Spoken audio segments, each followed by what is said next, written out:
Students, अस्सलामु अलैकुम। Second year biology के लेक्चर में डियर स्टूडेंट्स आपको वेलकम करते हैं। डियर स्टूडेंट्स, आज का जो हमारा टॉपिक है वो है माइटोसिस का। इससे प्रीवियस लेक्चर में हमने थोड़ा सा माइटोसिस की फेजेस के नेम्स और उनका इंट्रोडक्शन किया था। अब हम इन फेजेस को इन डिटेल डिस्कस करने जा रहे हैं। तो सबसे पहले डियर स्टूडेंट्स हम पढ़ेंगे कि माइटोसिस की डेफिनेशन क्या है।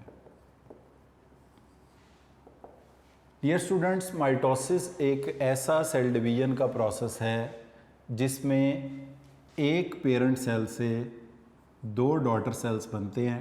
2n का मतलब होता है डिप्लॉइड सेल। अगर ये एक डिप्लॉइड सेल डिवाइड करके दो डॉटर सेल्स बनाता है और वो दोनों सेल्स भी क्या होते हैं, डिप्लॉइड ही होते हैं। 2n सेल से दो सेल्स वजूद में आते हैं जो कि दोनों 2n सेल्स होते हैं। या इसी तरह अगर एक 1n हैप्लॉइड सेल है तो उससे माइटोसिस के नतीजे में दो डॉटर सेल्स वजूद में आते हैं, वो दोनों सेल्स भी 1n हैप्लॉइड होते हैं। तो दो डिप्लॉइड सेल, एक डिप्लॉइड सेल से दो डिप्लॉइड सेल्स पैदा हुए, एक हैप्लॉइड सेल से दो हैप्लॉइड सेल्स पैदा हुए। तो mitosis is a type of cell division in which one parent cell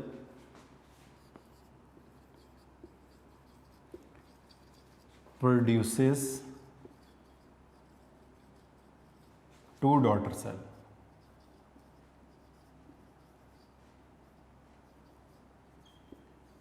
एक पेरेंट सेल से दो डॉटर सेल्स वजूद में आते हैं।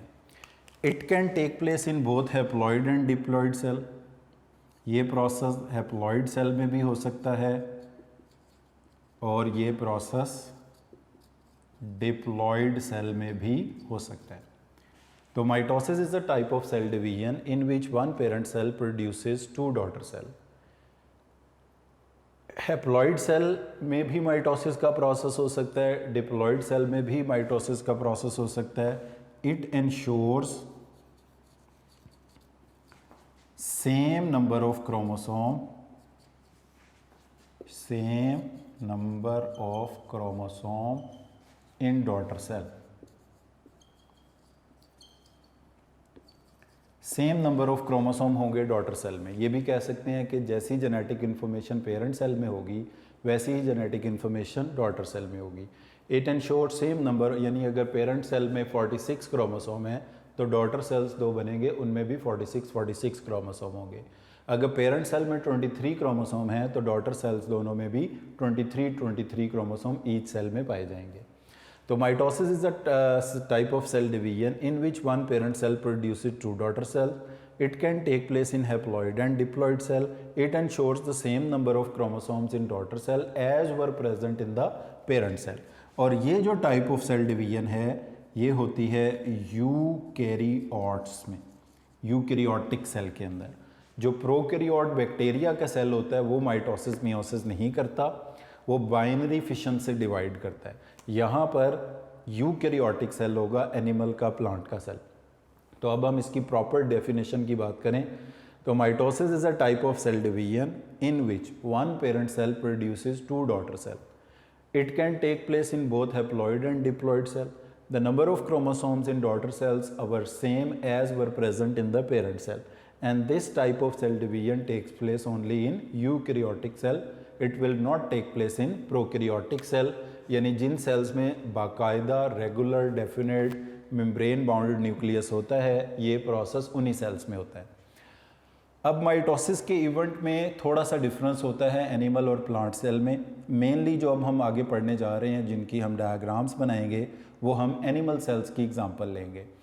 लेटर ऑन हम इनका डिफरेंस स्टडी कर लेंगे कि एनिमल सेल में और प्लांट सेल में माइटोसिस के हवाले से क्या थोड़े डिफरेंसेस थे। अच्छा, इसके बाद ये डेफिनेशन बुक से भी देख लें। It is a type of cell division which ensures the same number of chromosome in daughter cell as that in present in parent cells. In spite of slight differences, major steps of mitosis are similar in plants as were in animal cell. However to avoid the confusion between, हम example ले रहे हैं animal cell की, it can take place in both haploid and diploid cell. अब यहाँ eukaryote का word missing है, आप ऐड कर सकते हैं। It is a type of cell division in eukaryotic cell, क्योंकि प्रोकैरियोटिक सेल में माइटोसिस का प्रोसेस नहीं होता। इसके बाद डियर स्टूडेंट्स, अब हम देखते हैं कि डायग्रामेटिकली आपको बताया था कि माइटोसिस को दो मरलों में डिवाइड करते हैं। पहले मरला इसका होता है जिसमें हम कहते हैं कि एक पेरेंट सेल जब इंटरफेज कंप्लीट कर लेता है, G1 phase complete, S phase complete, G2 phase complete, तब वो एंटर होता है माइटोसिस में। माइटोसिस की जिस फेज में वो एंटर होगा इसको कहा जाएगा कैरियोकाइनेसिस। कैरियोकाइनेसिस का मतलब होता है डिवीजन ऑफ न्यूक्लियस। कैरियोकाइनेसिस का मतलब है डिवीजन ऑफ न्यूक्लियस। तो कैरियोकाइनेसिस की जो फर्स्ट फेज आती है वो आती है प्रोफेज। सबसे पहले जो कैरियोकाइनेसिस की फेज हम डिस्कस करेंगे वो है प्रोफेज। मगर इससे पहले हम देखेंगे कि डायग्रामेटिकली लास्ट लेक्चर के भी एंड में आपको बताया था कि हमें कैसे पता चलेगा कि इस सेल में इंटरफेस कंप्लीट हो गई है और ये अब माइटोटिक फेज की कैरियोकाइनेसिस फेज, कैरियोकाइनेसिस की पहली फेज प्रोफेज में आ गया है। तो अब ये जो अगर आप किसी सेल को देखते हैं इस तरह से, ये सेल की जो सेल मेम्ब्रेन है इसको कहा जाता है प्लाज्मा मेम्ब्रेन, और इसमें ये न्यूक्लियस के अंदर जो मेम्ब्रेन है इसको कहते हैं न्यूक्लियर मेम्ब्रेन, न्यूक्लियर इन्वेलप भी कह सकते हैं आप इसको। इसके अंदर ये जो फाइन थ्रेड्स हैं इनको कहते हैं क्रोमेटिन, और इसमें जो डार्कली स्ट्रेन्ड स्ट्रक्चर है, एक से ज़्यादा भी हो सकते हैं ये, इनको कहा जाता है न्यूक्लियोलस।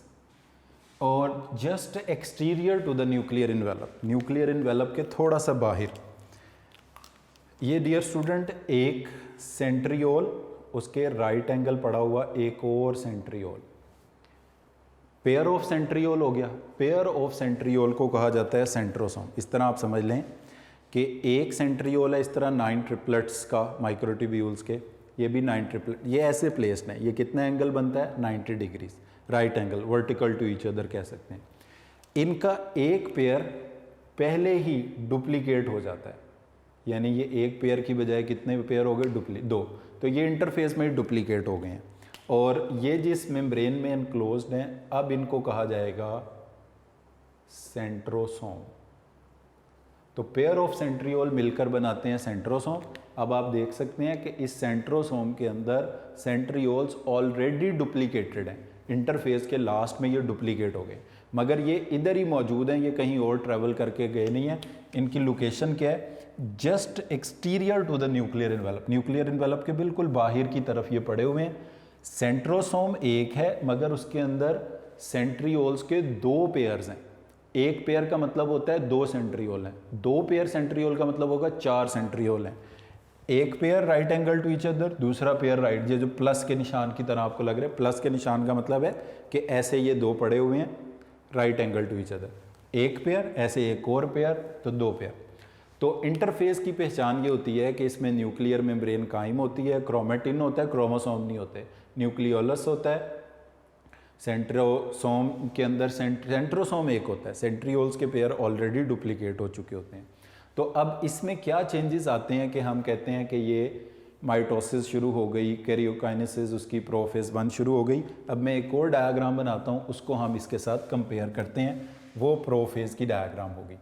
तो सबसे पहले तो ये होता है कि ये सेल थोड़ा सा स्फेरिकल से इलोंगेटेड शेप में आ जाता है, सेल अपनी शेप को चेंज करता है and cell become elongated, slightly elongated cell हो जाता है।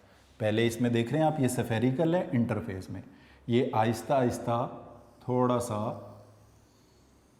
इलोंगेटेड सेल हो जाता है, एलिप्टिकल शेप का हो जाता है, कह लें इलोंगेट, लंबा हो जाता है। अब इसमें ये जो पेयर ऑफ सेंट्रियोल्स थे एक सेंट्रोसोम के अंदर सेंट्रियोल ऑलरेडी डुप्लीकेटेड थे बट सेंट्रोसोम एक था, ये डुप्लीकेट होके सेपरेट होके अपोजिट पोल्स की तरफ ट्रैवल करना शुरू कर देते हैं और एक पेयर सेंट्रियोल का इस पोल पे पहुंच जाता है, एक सेंट्रोसोम, एक पेयर सेंट्रियोल का इस पोल पे पहुंच जाता है। तो इस तरह आप देख सकते हैं कि जब आप इस सेल को इस सेल से कंपेयर करेंगे, इस सेल में कोई पोल्स नहीं, उस सेल में आप देखेंगे पोल्स बन गए। अब आप इन पोल्स का कोई नाम रख लें, अपर पोल लोअर पोल कह लें, राइट पोल लेफ्ट पोल कह लें, कुछ भी, सुपीरियर इंफीरियर इंटीरियर पोल, कोई, यानी दो पोल्स डिफाइंड हो गई हैं, बाइपोलैरिटी क्रिएट हो गई। तो यहाँ पर क्या होता है कि इस फेज में, इंटरफेज में सेंट्रियोल्स डुप्लीकेट हुए मगर वो एक ही सेंट्रोसोम में थे, just exterior to the nuclear envelope थे। अब जब प्रोफेज आएगी तो वो क्या करेंगे, सेंट्रोसोम डुप्लीकेट होके, यानी एक सेंट्रोसोम से दो सेंट्रोसोम बन के अपोजिट पोल्स की तरफ ट्रैवल करेंगे, एक राइट पे गया तो दूसरा, एक सुपीरियर होगा तो अपोजिट पोल्स पर पहुंच जाएंगे और इनके साथ क्रिएट होगी बाइपोलैरिटी। अब इनके साथ कुछ छोटे छोटे फाइबर्स होंगे जो इनको इस प्लाज्मा मेम्ब्रेन के साथ कनेक्ट कर देंगे। ये था सेंट्रोसोम और इस सेंट्रोसोम के साथ ये जो फाइबर्स हैं इनको कहा जाएगा एस्टर्स। एस्टर्स इसलिए होते हैं कि ये सेंट्रियोल्स को प्लाज्मा मेम्ब्रेन के साथ फिक्स कर दें ताकि बाइपोलैरिटी डिफाइंड हो जाए और लेटर ऑन अगली फेजेस में जाके ये बाइपोलैरिटी ख़त्म ना हो। अच्छा, फिर क्या होगा, ये जो न्यूक्लियर इनवेलप है ये आहिस्ता आहिस्ता डिसइंटीग्रेट होके टूट फूट जाएगा, गायब हो जाएगा। ये जो न्यूक्लियोलस है ये भी आहिस्ता आहिस्ता डिसइंटीग्रेट होके गायब हो जाएगा। ये जो क्रोमेटिन के थ्रेड्स थे ये आहिस्ता आहिस्ता चेंज होके कंडेंस, इस प्रोसेस को कहते हैं कंडेंसेशन। कंडेंसेशन का मतलब है कि किसी चीज़ की लंबाई का कम होना, लेंथ का कम होना और मोटाई का, चौड़ाई का, थिकनेस का बढ़ना, ये क्रोमोसोम्स की शक्ल इख्तियार कर लेंगे। तो क्रोमेटिन से क्या बन जाएंगे, क्रोमोसोम। ये इस तरह से इसके अंदर क्या आ गए, क्रोमोसोम्स। अच्छा, अब आप देख सकते हैं, इसको कंपेयर करें उससे, उस डायग्राम में आपको न्यूक्लियर इनवेलप, न्यूक्लियोलस नज़र नहीं आ रहा, इसमें नज़र आ रहा है। इसमें क्रोमेटिन नज़र आ रहे हैं, उधर क्रोमोसोम नज़र आ रहे हैं। फिर यहाँ से कुछ स्पिंडल फाइबर्स निकलेंगे जो एक पोल से इस तरफ, दूसरे पोल से इस तरफ, ये आपस में ओवरलैप करेंगे, इंटरडिजिटेट करेंगे। ये इंटरडिजिटेट क्या होता है ये मैं बताता हूँ, एक मिनट आप। ये ओवरलैप, इनको हम नाम देंगे नॉन काइनेटोकोर या इनको कहते हैं पोलर माइक्रोट्यूब्यूल्स या स्पिंडल फाइबर्स भी कह सकते हैं आप, फाइबर्स भी कह सकते हैं सिर्फ। अच्छा, अब जो दूसरे होंगे वो क्या करेंगे, एक इस पोल से आया, ये इधर सेंट्रोमियर पर जुड़ गया, एक इधर से आया, एक इधर से आया, इनको हम नाम देंगे काइनेटोकोर फाइबर्स का। अब डियर स्टूडेंट्स, यहाँ पर आप देख सकते हैं कि ये तीन किस्म के फाइबर्स हैं। एक एस्टर्स, नंबर 1 मैं नंबरिंग कर देता हूँ। दूसरे हैं, आप फाइबर्स ही लिख लें, फाइबर्स या माइक्रोट्यूब्यूल्स एक ही बात होती है वैसे। नॉन काइनेटोकोर को पोलर फाइबर्स कहते हैं, इसको नंबर 2 कर दें। काइनेटोकोर को नॉन पोलर कह सकते हैं आप, इनको नंबर 3 कर दें। और चौथी चीज़ कर दें ये सेंट्रोसोम। ये चार चीज़ें मिलकर कहलाती हैं माइटोटिक अपरेटस। तो आप देख सकते हैं कि इंटरफेज में कोई माइटोटिक अपरेटस नहीं था, प्रोफेज में माइटोटिक अपरेटस बन गया। अच्छा, अब माइटोटिक अपरेटस और स्पिंडल फाइबर, स्पिंडल फाइबर ये दो किस्म के हैं। देखें, एक स्पिंडल फाइबर इस पोल से आता है, एक इस पोल से आता है, ये इस तरह आपस में आके ऐसे ओवरलैप कर रहे हैं। ये हमारी उंगलियों को कहते हैं डिजिट्स। इस तरह से जब हम ये उंगलियां ऐसे कर लेते हैं, इसको कहते हैं इंटरडिजिटेशन। ये ज़्यादा होंगे, मैंने कम बनाए। तो ये जो ब्लू कलर का नॉन काइनेटोकोर फाइबर है, पोलर फाइबर है, ये भी, ये आपस में इन्होंने क्रोमोसोम के साथ कोई इंटरेक्ट नहीं किया, ये अपोजिट साइड से आते हैं, आपस में ऐसे ओवरलैप हो जाते हैं, इनकी इस ओवरलैपिंग को कहते हैं इंटरडिजिटेशन। तो दो spindle fibres which originate from the centrosome towards the center of the cell and they are coming from the opposite pole, instead of interacting with chromosome, they interdigitate with each other, they overlap with each other, they are known as non-kinetochore or polar fibers. And those fibers which are also originating from the centrosome, they are also coming from the opposite pole, they get attached to the central part of the chromosome. ये chromosome का central part जिसको हम centromere कहते हैं, वहाँ पर जाकर जुड़ गए और यहाँ पर एक स्पेशल प्रोटीन होती है, उसका नाम काइनेटोकोर है। क्योंकि ये काइनेटोकोर पर अटैच हुए हैं इसलिए इनको काइनेटोकोर फाइबर्स कहते हैं। क्योंकि ये इंटरडिजिटेट नहीं किए इसलिए इनको नॉन पोलर कहते हैं।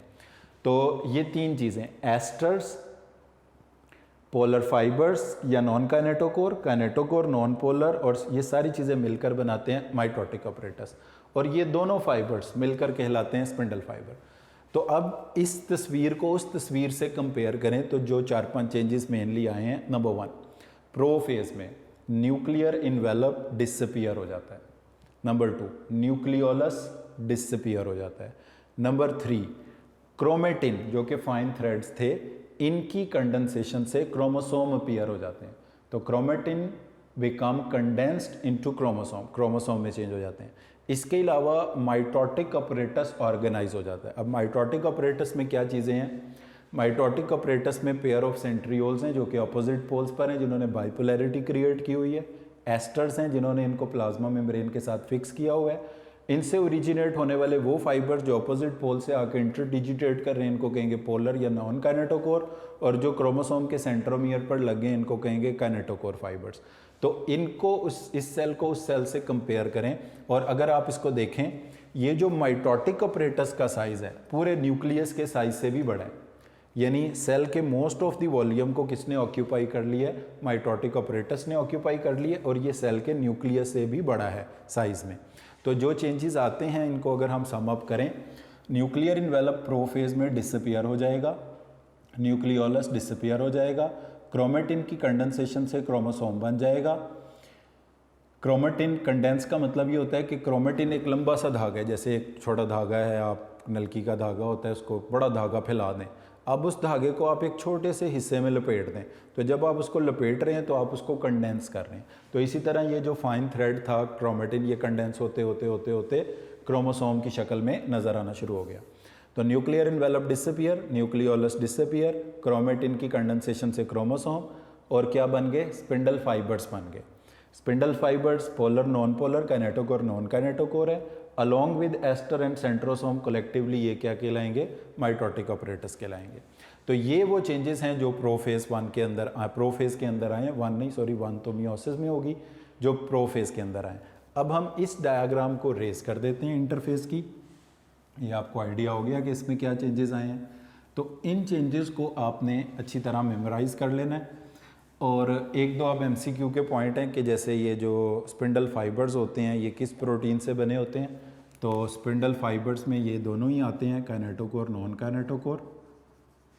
स्पिंडल फाइबर्स में माइक्रोट्यूब्यूल्स के बने होते हैं, और उस प्रोटीन का नाम है ट्यूबुलिन प्रोटीन। प्लस इसमें होते हैं ट्रेसेस ऑफ आरएनए। अब डियर स्टूडेंट, इन पॉइंट्स को आपने देख लिया है, अब हम इनको एक बार बुक से भी पॉइंट आउट कर लेते हैं। Cytokinesis, karyokinesis. ये जो कैरियोकाइनेसिस की जहाँ आपकी बुक में हेडिंग लगी है 152 पेज पे, यहाँ से आप देखें, at the beginning of the process in cell, animal cell, the partition of centrioles takes place which have been duplicated during interphase. यानी सेंट्रियोल्स मैंने जैसे आपको बताया कि डुप्लीकेट, एक पेयर से 2 पेयर इंटरफेस में ही बन चुके हैं, but present in the same centrosome, एक सेंट्रोसोम में ही थे इंटरफेस में। अर्ली इन द माइटोसिस, यानी अर्ली का मतलब क्या है? प्रोफेज, क्योंकि पहली फेज प्रोफेज ही है कैरियोकाइनेसिस की। 2 pair of centrioles separate and migrate to the opposite poles, opposite side of the nucleus, establishing bipolarity. तो एक पोल पर ये आ गया, एक पोल पर ये, तो इन्होंने मिलकर क्या बना दिया? बाइपोलैरिटी बना दी। तो सबसे पहले ये, अब ये चेंजेस स्टेप बाय स्टेप आए हैं, हमने ये पूरी डायग्राम बना लिया। 3 sets of microtubules originate from each pair of centriole.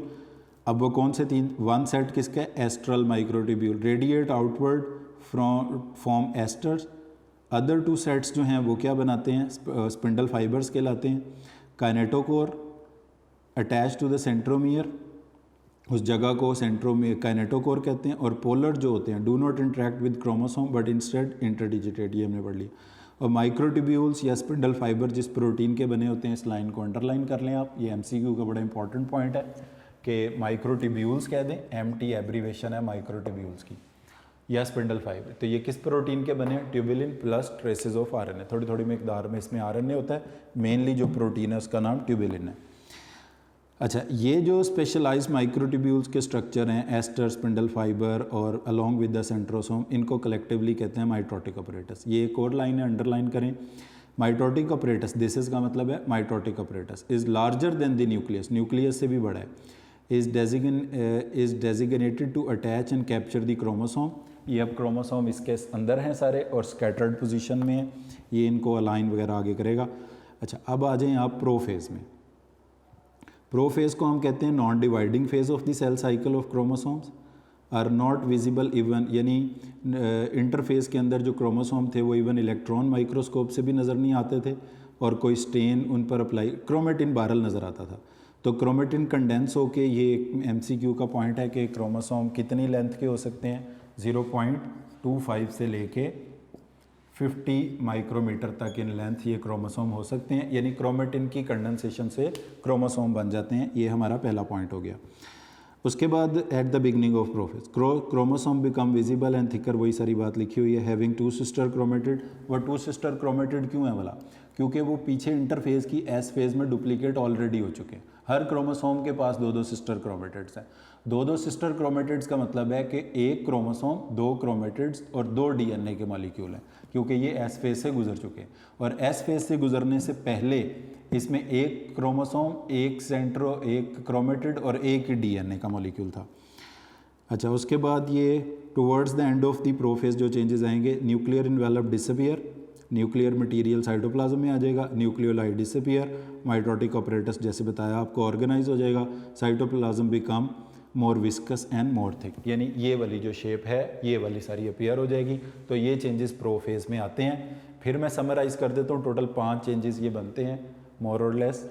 Nuclear envelope disappear, nucleolus disappear, chromatin की कंडेंसेशन से क्रोमोसोम, और क्रोमोसोम की लेंथ जो है वो 0.25 माइक्रोन से 50 माइक्रोन तक हो सकती है। और इसके साथ माइटोटिक ऑपरेटस ऑर्गेनाइज हो जाएगा। माइटोटिक ऑपरेटस में ये सारी चीज़ें आती हैं। साइटोप्लाज्म बिकम मोर विस्कस, ज़्यादा गाढ़ा हो जाएगा, थिक हो जाएगा। तो ये चेंजेस सारी प्रोफेज में आती हैं।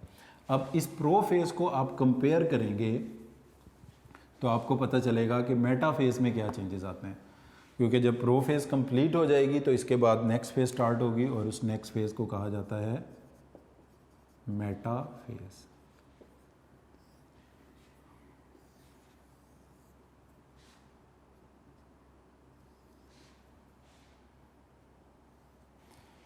अच्छा, ये सेंट्रोसोम के साथ जो फाइबर्स लगे हुए हैं इनको हम कहते हैं एस्टर्स,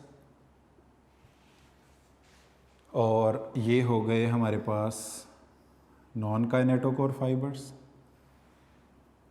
ये भी हो गए नॉन काइनेटोकोर। कैसे पता चला आपको नॉन के ये इंटरडिजिटेड हुए हैं।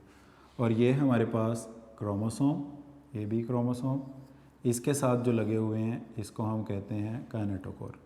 तो डियर स्टूडेंट्स, ये कौन सी फेज़ है, मेटाफेज। आपको कैसे पता चलेगा, इस फेज़ को इस फेज़ से कंपेयर करें। अगर क्रोमोसोम बिखरे हुए हैं, स्कैटर्ड हैं, तो प्रोफेज है। अगर क्रोमोसोम दरमियान में, ये मैं डॉटेड लाइन लगाता हूँ यहाँ पे, इस सेंटर वाली लाइन को कहते हैं इक्वेटर, इसको कहते हैं मेटाफेज प्लेट, इसको मेटाफेज प्लेट भी कहते हैं, इक्वेटर भी कहते हैं, सेंटर ऑफ सेल भी कहते हैं।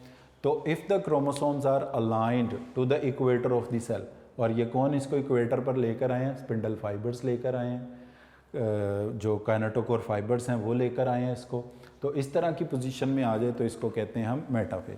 तो डियर स्टूडेंट, इन पॉइंट्स को भी अब अगर आप बुक से देखें तो each metaphase chromosome is duplicated structure है, यानी consist of two sister chromatids attach at the point of centromere. ये इसके दो सिस्टर क्रोमेटिड्स हैं और ये सिस्टर क्रोमेटिड्स हैं और ये सेंट्रोमियर के साथ जुड़े हुए हैं, एक ही सेंट्रोमियर के साथ ये जुड़े हुए हैं, जिसको प्राइमरी कंस्ट्रक्शन भी कहते हैं। ये सेंट्रोमियर मैं बना देता हूँ ताकि आपको कन्फ्यूजन ख़त्म हो जाए। ये जो क्रोमोसोम के आर्म्स होते हैं इनको हम कहते हैं क्रोमेटिड्स, इस पार्ट को कहते हैं सेंट्रोमियर। इसी को ही नाम दिया जाता है प्राइमरी कॉन्स्ट्रिक्शन का। किसी किसी क्रोमोसोम पर ये एक से ज़्यादा होती हैं तो सेकेंडरी कॉन्स्ट्रिक्शन कहते हैं। अब ये दो इसके सिस्टर क्रोमेटिड्स हैं और यहाँ पर ये जो फाइबर्स लगे हुए हैं इनका नाम है काइनेटोकोर फाइबर्स, इनको हम नाम देंगे। तो अच्छा, kinetochore fibres of spindle fibre attach to the kinetochore region जो कि स्पेशलाइज्ड एरिया है सेंट्रोमियर का, align the chromosome at the equator of the spindle forming equatorial plate. इसको इक्वेटोरियल प्लेट कहेंगे या हम मेटाफेज प्लेट कहेंगे, जहाँ पर क्रोमोसोम्स अरेंज होंगे। Each kinetochore gets 2 fibres from the each पोल।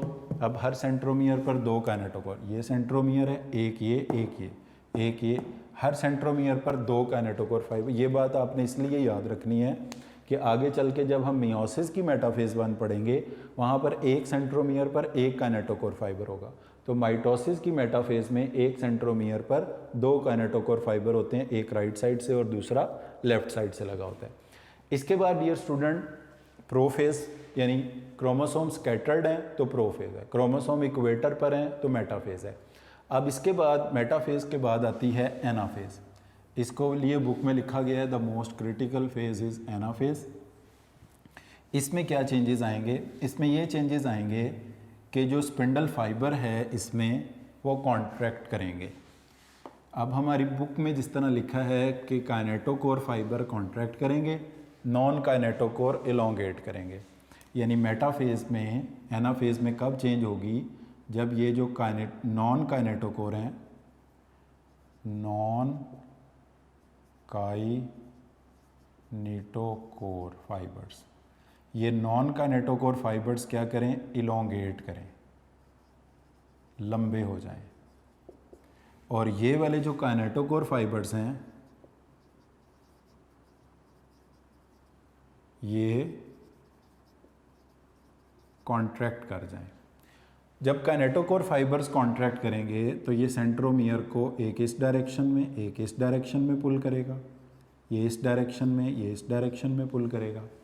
इसके नतीजे में यहाँ पर अब आपने एक बात याद रखनी है कि सेंट्रोमियर डिवाइड होगा। जब सेंट्रोमियर यहाँ दरमियान से डिवाइड होगा तो सिस्टर क्रोमेटिड्स अलहदा होकर सिस्टर क्रोमोसोम्स बन जाएंगे। 3 चीज़ें इस फेज में याद रखनी है। नॉन काइनेटोकोर फाइबर इलोंगेट करेंगे, काइनेटोकोर फाइबर्स कॉन्ट्रैक्ट करेंगे, सिस्टर क्रोमेटिड्स अलहदा होकर सिस्टर क्रोमोसोम्स बन जाएंगे। यानी फ्रॉम 1 सेट ऑफ क्रोमोसोम, अगर 46 क्रोमोसोम का एक सेट था तो 46 क्रोमोसोम्स के 2 सेट्स बन जाएंगे और they start moving towards the opposite pole. और वो कैसे चेंजेस हमें ये नज़र आएंगे? इस तरह से ये सेल्स इलोंगेटेड हैं, ये pair of centriole, aster fibres, इधर भी pair of centriole, aster fibres, ये हो गए नॉन काइनेटोकोर और इनकी इंटरडिजिटेशन बढ़ गई है। ये इतने थे तो इस तरह इलोंगेशन से इंटरडिजिटेशन बढ़ती जा रही है। इनकी भी इंटरडिजिटेशन बढ़ गई है, इधर भी इंटरडिजिटेशन बढ़ गई है। अब जो नॉन काइनेटोकोर थे वो तो ज़्यादा इंटरडिजिटेड हो गए, मोर इलोंगेट हो गए। ये जो सिस्टर क्रोमेटिड्स थे ये अलहदा हुए and they become sister chromosome, ये सिस्टर क्रोमोसोम बन गए हैं।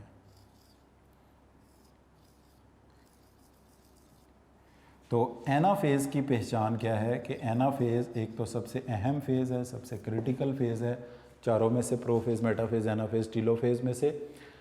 और इसमें होगा क्या कि ये होगा कि kinetochore fibre contract, non kinetochore elongate, interdigitation बढ़ जाएगी, सेंट्रोमियर डिवाइड होगा, सिस्टर क्रोमेटिड अलहदा होंगे, सिस्टर क्रोमेटिड से सिस्टर क्रोमोसोम बन जाएंगे and they start moving towards the opposite pole. इसको कहा जाता है एनाफेज।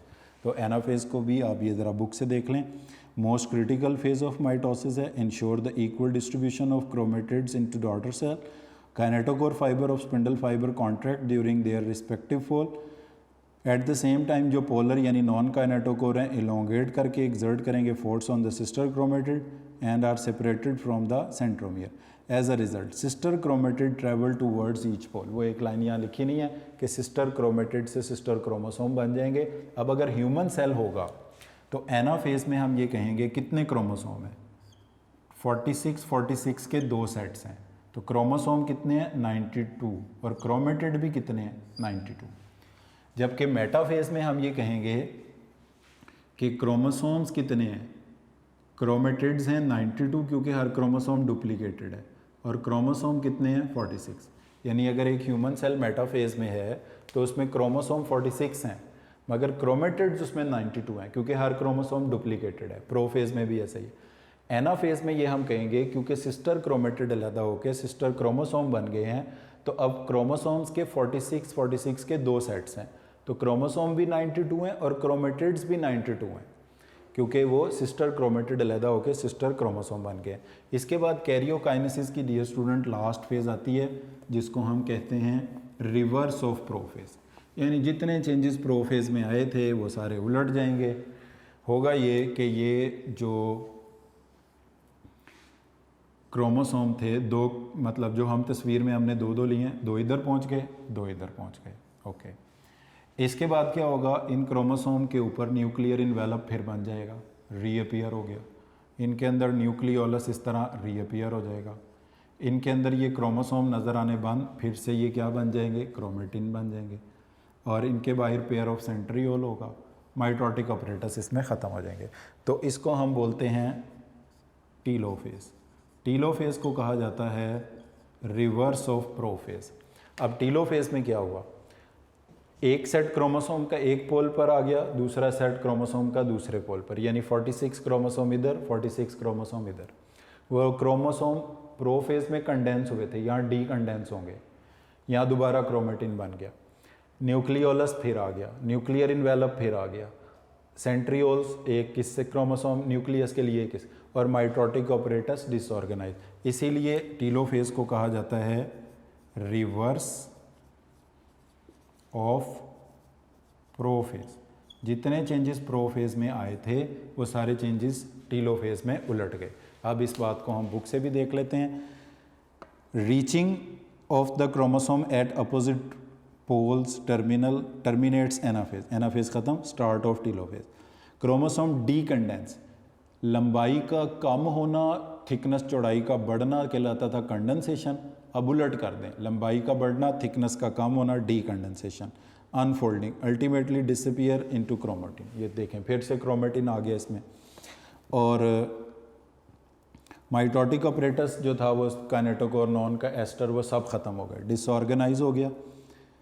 न्यूक्लियर मेम्ब्रेन रीअपियर हो गई, न्यूक्लियोलाई भी रीअपियर हो गए, और एक सेल के अंदर 2 न्यूक्लियाई बन गए एट 2 पोल्स। तो इस तरह जब हमने इस सेल को स्टार्ट किया था इंटरफेज से तो इसमें एक न्यूक्लियस था। प्रोफेज गुजरी, मेटाफेज गुजरी, एनाफेज गुजरी, टीलोफेज गुजरी, तो 2 न्यूक्लियाई बन गए। अब डिफ्रेंशिएटिंग फीचर मैं 4 बता देता हूँ। अगर क्रोमोसोम स्कैटर्ड हैं साइटोप्लाज्म के अंदर तो प्रोफेज होगी। अगर chromosome centre of the cell metaphase plate equatorial plate पर ऑर्गेनाइज हैं तो मेटाफेज होगी। अगर क्रोमोसोम अपोजिट पोल की तरफ ट्रैवल कर रहे हैं, एक सेट एक पोल की तरफ, दूसरा सेट दूसरे पोल की तरफ, तो एनाफेज होगी। जब क्रोमोसोम अपोजिट पोल्स पर पहुंच गए हैं और दोनों पोल पर एक एक न्यूक्लियाई बन गया है तो ये टीलोफेज होगी। तो कैरियोकाइनेसिस डियर स्टूडेंट्स यहाँ पर कंप्लीट हो जाती है। नेक्स्ट माइटोसिस का जो मरला होगा वो साइटोकाइनेसिस का होगा, वो हम नेक्स्ट लेक्चर में स्टडी करेंगे। तो डियर स्टूडेंट्स, ये जिस तरह से मैंने डायग्राम्स बनाई हैं आप भी इनको इसी तरह से बनाएं, इससे आपको ये समझने में पढ़ने में आसानी मिलेगी और टेक्स्ट को इसके साथ रिलेट करके पढ़ें। सो आज के लेक्चर को हम इधर ही ख़त्म करते हैं। नेक्स्ट लेक्चर में हम साइटोकाइनेसिस पढ़ेंगे। So thank you very much for today.